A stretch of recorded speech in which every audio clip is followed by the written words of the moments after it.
طبعا اللي هو شريف القماضي، طبعا امين صندوق اللجنه الاولمبيه المصريه ورئيس الاتحاد المصري للتجديف. مليون مبروك يا ست اللواء. الله يبارك فيك.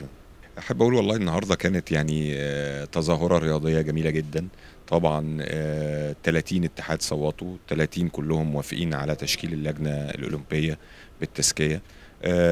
زي ما الباشمهندس سياسي ادريس قال ومعالي الوزير قال ان كلنا في خدمه الرياضه المصريه، سواء الاعضاء مجلس اداره اللجنه الاولمبيه او رؤساء الاتحادات او يعني لم يحالفه التوفيق. كلنا عيله واحده، كلنا عيله كبيره.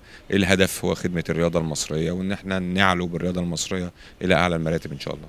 بص، هو طبعا زي ما قلت لك هي يعني منظومه رياضيه. اللجنه الاولمبيه تمثل جزء من هذه المنظومه، منظومه كبيره قوي. يعني حتى السيد رئيس الجمهورية أساسا شخصيا بيتابع ملف الرياضة وله توجهاته فيما يتعلق بالرياضة، ومعالي وزير الشباب والرياضة ومعالي رئيس الوزراء.